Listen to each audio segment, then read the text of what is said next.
8-year-old Emma Thompson sat by her bedroom window, watching the world outside with eyes that seemed too wise for her young face. The small hospital bed had been moved to catch the morning sunlight, and colorful get-well cards from her classmates covered every surface of the room. Despite the cheerful decorations, everyone knew Emma was fighting the biggest battle of her short life. Emma had been diagnosed with a rare form of leukemia 6 months earlier. The treatments had taken away her beautiful blonde curls, but nothing could dim the spark in her bright green eyes. Her parents, Sarah and Michael, had done everything possible to keep her spirits up during the long hospital stays and countless medical appointments. On this particular Tuesday morning, Emma was more excited than she had been in weeks. Her teacher, Mrs. Patterson, had brought the class a special presentation about the Royal Guard the day before Emma's latest treatment. The children learned about the brave soldiers who protected the royal family, their magnificent red uniforms, and the famous bearskin hats that made them stand so tall and proud. "Mummy," Emma whispered, her voice barely audible above the hum of the medical equipment, "do you think the Royal Guards are really as brave as Mrs. Patterson said?" Her mother sat down beside the bed, gently stroking Emma's hand. The little girl's fingers felt so delicate, like bird bones wrapped in paper-thin skin. Sarah smiled, fighting back tears that seemed to come more frequently these days. "I think they're very brave, sweetheart, just like you." Emma's face lit up with a smile that could still fill an entire room with warmth, despite everything she was going through. "I wish I could meet one someday," Emma said dreamily, staring out at the gray London sky. "I want to ask them if they're ever scared when they're protecting the Queen, and if they get tired standing so still for so long." She paused, lost in thought. "I bet they have really interesting stories to tell." That afternoon, Dr. Harrison came to speak with Sarah and Michael in the hallway outside Emma's room. His usually optimistic demeanor seemed subdued, and both parents immediately sensed that this conversation would be different from the others. He explained that Emma's condition had worsened despite the aggressive treatments they had tried. "We're going to continue making Emma as comfortable as possible," Dr. Harrison said gently. "But I think it's important that we start talking about what Emma would like to do in the coming weeks. Sometimes children have special wishes or dreams they'd like to fulfill." Sarah's heart broke a little more as she realized what the doctor was really saying. They were running out of time with their precious daughter. That evening, as they tucked Emma into bed, Michael asked her about her dreams and wishes. Without hesitation, Emma's eyes sparkled with hope. "I really want to meet one of the Royal Guards," she said with conviction. "Not just see them from far away like other people do. I want to talk to one and learn about what they do. Do you think that could ever happen, Daddy?" Michael exchanged a meaningful look with Sarah over Emma's head. They both knew this wasn't just a passing fancy for their daughter. This was something that truly mattered to her, something that brought light to her eyes in a way nothing else had in recent weeks. That night, after Emma had fallen asleep, Sarah and Michael sat at their kitchen table with cups of untouched tea, growing cold between them. They talked about how they might possibly make Emma's wish come true. Neither of them had any connections to the military or the royal household. They were ordinary people facing an extraordinary situation. "Maybe we could write a letter," Sarah suggested, her voice filled with both hope and uncertainty. "I mean, what's the worst that could happen? They say no?" Michael nodded, already mentally composing what they might say. They had to try something, anything, to bring joy to their daughter's remaining days. The next morning, Emma seemed weaker, but her enthusiasm for the idea hadn't faded. She helped her parents think of what to include in the letter, sharing all the questions she wanted to ask a real Royal Guard. Her excitement was contagious, and for the first time in months, the Thompson family felt like they had something positive to focus on together. Sarah spent the entire weekend crafting the perfect letter. She wrote draft after draft, trying to find the right words to explain Emma's situation without sounding too desperate or demanding. The letter needed to capture Emma's genuine curiosity about the Royal Guards while also conveying the urgency of their request. On Monday morning, Sarah sat at her computer one final time. The letter began simply. My 8-year-old daughter, Emma, is currently battling leukemia, and her greatest wish is to meet a member of the Royal Guard. She went on to explain Emma's fascination with their duty and dedication, how learning about them had brought light to some very dark days. Sarah described Emma's questions about whether guards ever got scared, how they stayed so still for hours, and what it felt like to protect someone so important. She included a photo of Emma from before her illness began, showing a vibrant little girl with a gap-toothed grin and pigtails, alongside a more recent picture that showed her brave smile, despite the obvious effects of her treatment. The letter concluded with a humble request. If there is any possibility that Emma could meet a Royal Guard, even for just a few minutes, it would mean more to our family than words can express. We understand this is an unusual request, but Emma's time with us is limited, and this dream of hers has become incredibly important to her. After proofreading the letter one more time, Sarah addressed it to the commanding officer at Wellington Barracks, home to the Guards Division. She had researched the proper protocol online, though she had no idea if her letter would even reach the right person. With trembling hands, she sealed the envelope and walked to the local post office. Emma was having a particularly difficult day when her mother returned home. The latest round of treatment had left her nauseous and exhausted. But when Sarah told her about the letter, Emma's eyes managed to find their familiar sparkle. "Do you really think they'll read it, Mummy?" she asked hopefully. "I don't know, sweetheart," Sarah replied honestly. "But I know they'll never read it if we don't try." Emma nodded solemnly, understanding that sometimes you have to take chances on the things that matter most to you. Days passed with no response, and Sarah began to worry that their letter had been lost in the shuffle of official military correspondence. She had read online that the guards received many requests and couldn't possibly fulfill them all. Maybe Emma's wish was just too difficult to make come true.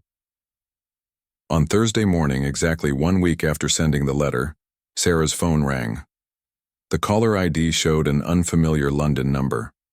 Sarah almost didn't answer, thinking it might be another medical appointment reminder or insurance call. But something made her pick up. "Hello, is this Sarah Thompson?" asked a crisp, professional voice. "This is Sergeant Major Williams from the Welsh Guards. I'm calling about the letter you sent regarding your daughter Emma." Sarah's heart began racing so fast she could barely speak. "Yes, that's me," she managed to say, her voice barely above a whisper. "Is everything all right?" She couldn't tell from his tone whether this was good news or if she was about to be politely turned down. Sergeant Major Williams cleared his throat. "Mrs. Thompson, your letter reached my desk 2 days ago, and I've been discussing Emma's situation with my colleagues. We'd very much like to arrange something special for your daughter if you're amenable to that." Sarah nearly dropped the phone. "You mean you'll meet with her?" she asked, hardly believing what she was hearing. This was beyond what they had hoped for when they sent that letter into what felt like an impossibly vast military bureaucracy. "We can do better than that, Mrs. Thompson," the sergeant major replied, and Sarah could hear the warmth creeping into his formal tone. "Would it be possible for Emma to visit us here at Wellington Barracks? We'd like to show her around and introduce her to some of the guards. When would be convenient for your family?" Sarah found herself crying and laughing at the same time. "Any time that works for you," she said. "Emma will be so excited. I can't thank you enough for this." As they arranged the details for the following Tuesday, Sarah felt overwhelmed by the kindness of complete strangers who were willing to make time for one little girl's dream. When she told Emma the news, the little girl's reaction was worth every moment of uncertainty they had felt while waiting. Emma clapped her hands together and bounced in her hospital bed with more energy than she had shown in weeks. "They really want to meet me?" she asked in amazement. "A real Royal Guard wants to meet me?" The days leading up to Emma's visit to Wellington Barracks felt like the longest week of her life, but also the most exciting.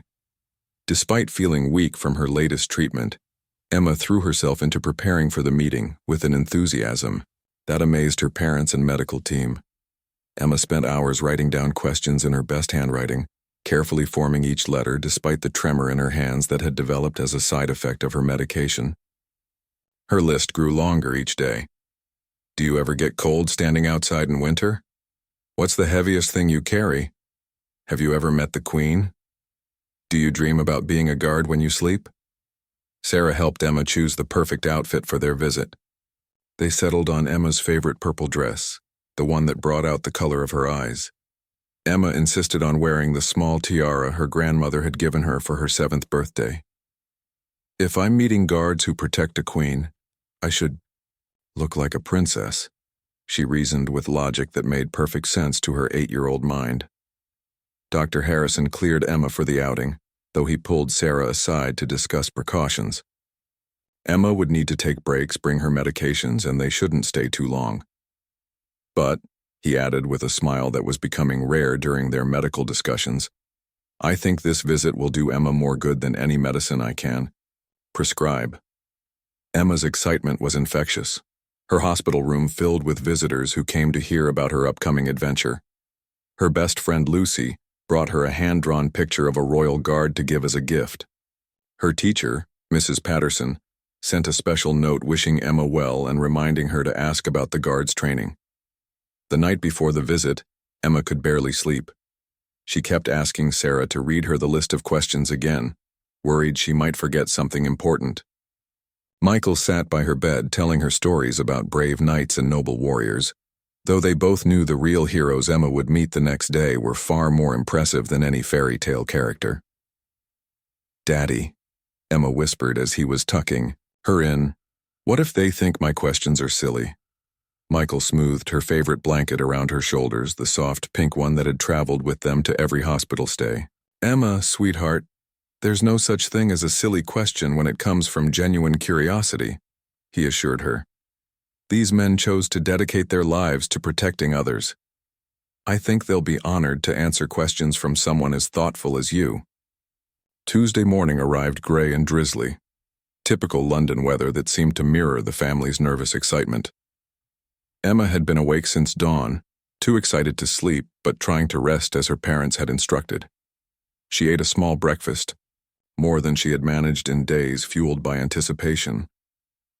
The taxi ride to Wellington Barracks felt surreal to Sarah and Michael. They were ordinary people about to enter a world they had only seen in tourist photographs and television coverage of state ceremonies. But for Emma, pressed against the window watching London pass by, this was the beginning of the greatest adventure of her life. "Look, there it is," Emma exclaimed as the imposing gates of the barracks came into view. The red brick buildings looked both historic and formidable, exactly as Emma had imagined them. Guards in their distinctive uniforms were visible even from the street, and Emma's eyes grew wide with wonder. As their taxi pulled up to the visitor entrance, Emma suddenly grabbed her mother's hand. "Mummy, what if I start crying because I'm so happy?" she asked, her voice full of concern. Sarah squeezed her daughter's tiny hand gently. "Then you cry, sweetheart," Sarah replied. "Happy tears are some of the best kind." Emma nodded seriously, as if her mother had just given her permission to feel the full weight of this moment. Sergeant Major Williams was waiting for them at the entrance, and Emma was immediately struck by how tall and impressive he looked in his uniform. But when he knelt down to her eye level and extended his hand for a formal handshake, his smile was warm and kind. "You must be Emma," he said. "We've all been looking forward to meeting you." Emma shook his hand with the solemnity the moment deserved, then couldn't help but grin. "I've been looking forward to meeting you too, Sergeant Major Williams. I have so many questions." She clutched her carefully prepared list in her free hand, and Williams noticed the effort she had put into writing everything down.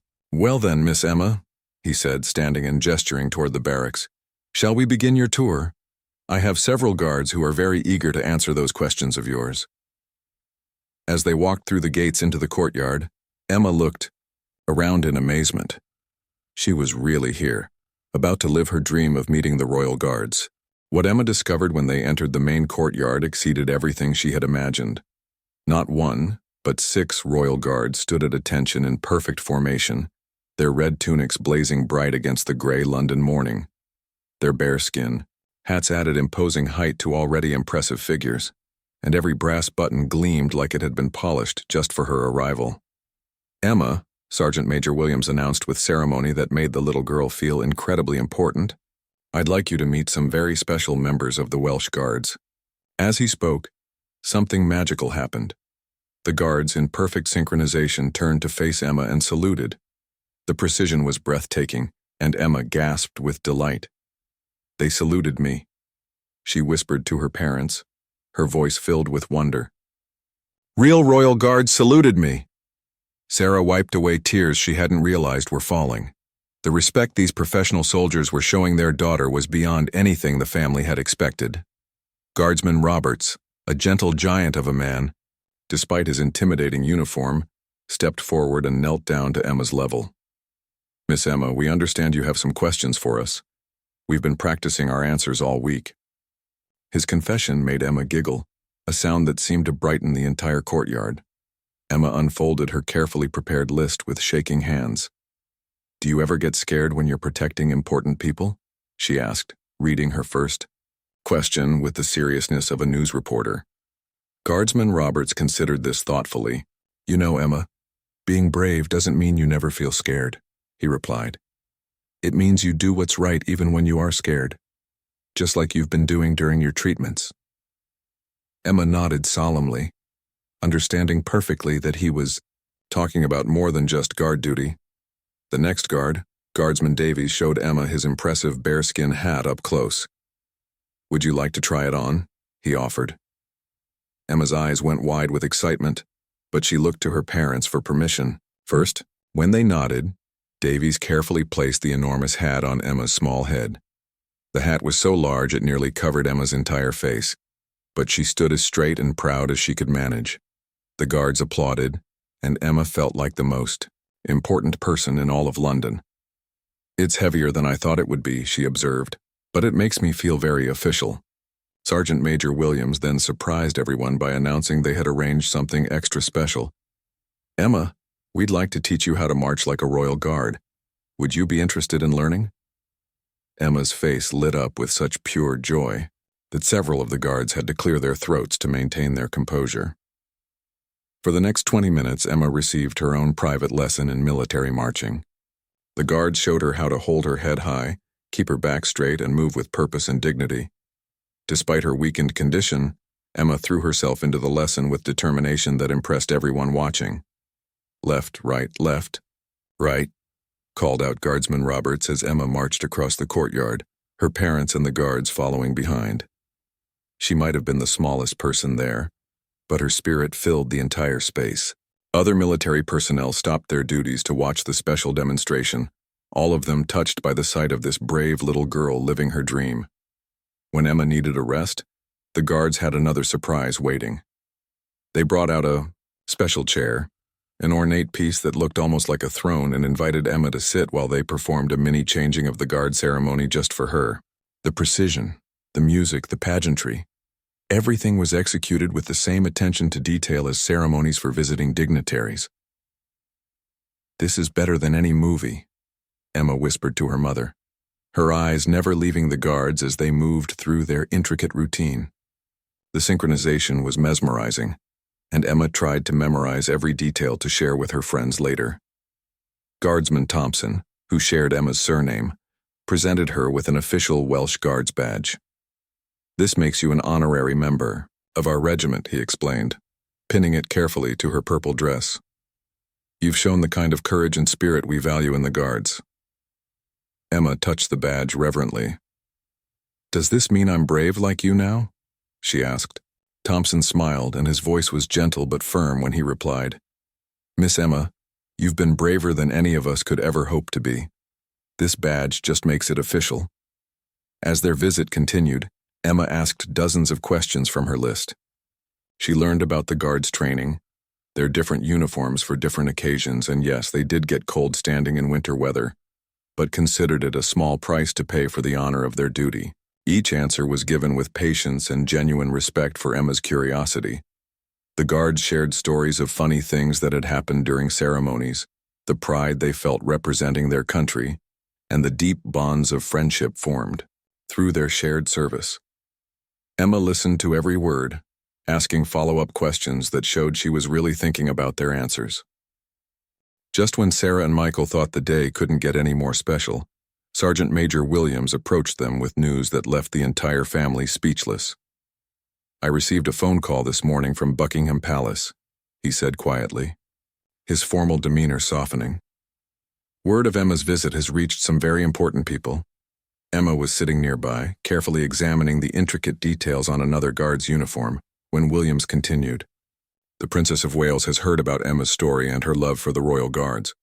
She's requested to meet Emma personally, if the family is agreeable to extending their visit." Sarah felt her legs go weak. The Princess of Wales wanted to meet their daughter? This was beyond anything they had ever dreamed possible. Michael reached for Sarah's hand, both parents struggling to process this incredible development. "Are you serious?" Sarah managed to ask, her voice barely above a whisper. "The Princess of Wales actually wants to meet Emma?" Williams nodded, clearly enjoying their reaction. He had been with the Guards for 15 years, but he had never been part of something quite like this. When they told Emma, her reaction was pure magic. She stood perfectly still for a moment, as if trying to process information too wonderful to believe. Then slowly, the biggest smile spread across her face. "A real princess wants to meet me?" she asked. "Does she know I'm just Emma from London?" "That's exactly why she wants to meet you," Williams assured her. "Because you're Emma from London, who has shown incredible courage." He knelt down to her level again. "But Emma, this meeting would need to happen at Buckingham Palace. Do you think you're up for another adventure today?" Emma looked at her parents, then back at Williams. Despite the exhaustion that was clearly creeping in from their morning activities, her answer was immediate and firm. "Yes, please, I would very much like to meet a princess." Her politeness in the face of such excitement charmed everyone present. The ride to Buckingham Palace felt like a dream within a dream. Emma sat between her parents in the official car that had been sent for them, watching London's famous landmarks pass by the window. "Pinch me, Mummy," she whispered. "I want to make sure this is really happening." At the palace, they were greeted by lady-in-waiting who guided them through corridors that seemed to stretch forever. Emma's eyes grew wider with each room they passed, taking in the artwork, the ornate furniture, and the sense of history that seemed to emanate from the very walls. "Emma," the lady-in-waiting said as they approached a beautifully appointed sitting room. "Her Royal Highness is looking forward to meeting you very much. She has heard about your questions for the Guards and your interest in their work." Emma nodded seriously, suddenly feeling the weight of royal protocol. The Princess of Wales entered the room with the grace and warmth that had made her beloved around the world. But when she saw Emma, something wonderful happened. All the formality melted away and she simply became one woman meeting a brave little girl who needed kindness. "Hello, Emma," she said, her voice gentle and genuine. "I've heard so much about your visit with the Guards today. I understand you asked them some very thoughtful questions." She sat down across from Emma, bringing herself to the child's eye level in a gesture that immediately put Emma at ease. "Your Royal Highness?"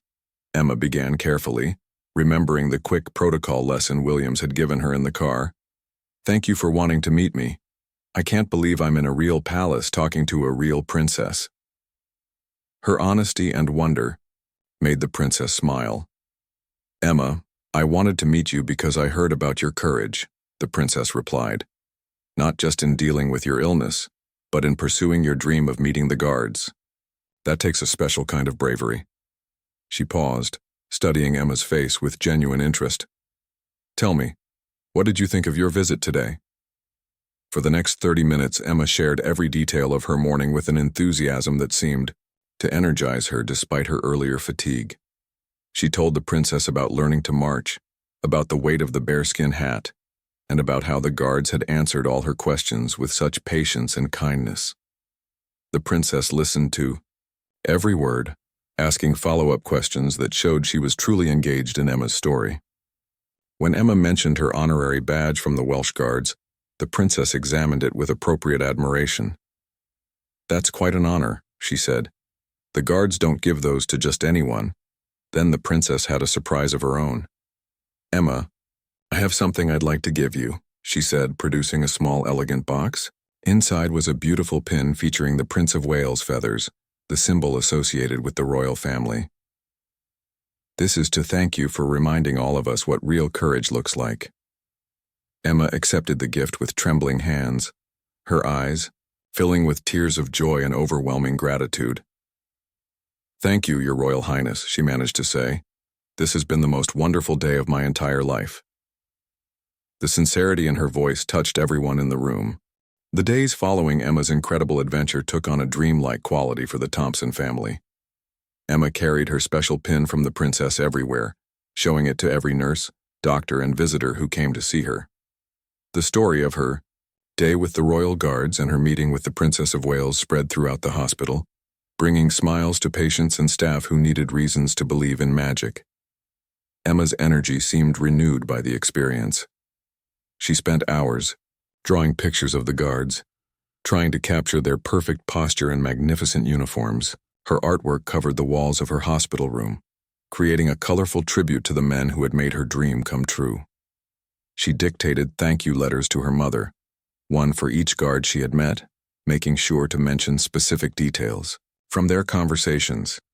"I want them to know I remember everything," Emma explained as Sarah wrote down her words. "I want them to know that what they did for me was the most important thing anyone has ever done."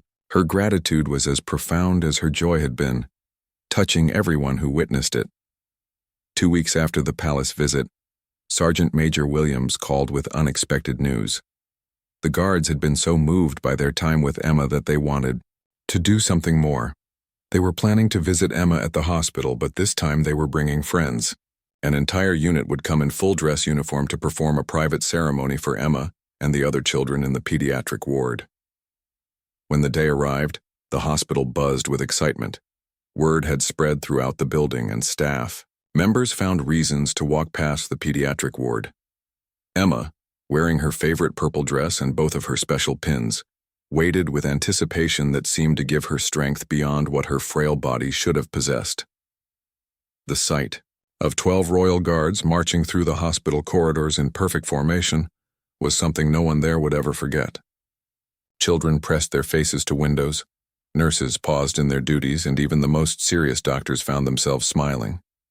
But the guards only had eyes for Emma, who sat in her wheelchair at the front of the gathered children. The ceremony they performed was flawless, executed with the same precision they brought to state occasions. But more than the technical excellence, it was the love and respect evident in every movement that made the performance truly special. These professional soldiers had chosen to bring their talents to honor one brave little girl and brighten the days of children who needed hope. After the ceremony, each guard spent individual time with the children, answering questions, sharing stories, and creating memories that would last lifetimes. Emma introduced her new friends to the guards, proudly, explaining how she had learned to march and what each part of their uniform meant. She had become the hospital's expert on royal guards, and she wore that knowledge with pride. Guardsman Roberts knelt beside Emma's wheelchair and spoke quietly to her. "Emma, you've taught us something important," he said. "We thought our job was to protect people, but you've shown us that sometimes the bravest people are the ones who need protection. You've made us all better guards." 3 months later, Emma's condition had worsened significantly, but her spirit remained undiminished. She continued to wear her special pins every day and kept her drawing of the guards on her bedside table, where she could see it whenever she opened her eyes. The memory of her perfect day sustained her through the difficult treatments and gave her family strength during their darkest moments. On a quiet Tuesday morning in spring, Emma peacefully passed away surrounded by her family, her fingers clutching the pin the princess had given her. Her last words to her parents were about the guards, expressing wonder that such important people had taken time to care about one little girl from London. The royal guards who had met Emma requested permission to serve as honorary pallbearers at her funeral. They came in full dress uniform, carrying Emma's small casket with the same dignity and honor they brought to state ceremonies. Their presence transformed what could have been only a day of sorrow into a celebration of a life that had touched so many hearts. Sergeant Major Williams established the Emma Thompson Award, given annually to recognize acts of exceptional kindness and courage. The Princess of Wales became the patron of a new charity supporting families dealing with childhood illness, citing Emma's story as her inspiration. The hospital created a memorial garden where Emma's drawings of the Royal Guards were permanently displayed. Years later, the Guards still talk about the little girl who reminded them why their service mattered. New recruits learn Emma's story as part of their training, understanding that true nobility isn't about protecting palaces or ceremonies, but about using your position to bring joy and hope to those who need it most. Emma's dream of meeting the Royal Guards became something far greater than anyone could have imagined. Her courage inspired others to reach out with kindness. Her curiosity reminded adults to never stop asking questions, and her joy in simple moments taught everyone around her what really matters in life. In the end, Emma didn't just meet her heroes, she became one herself.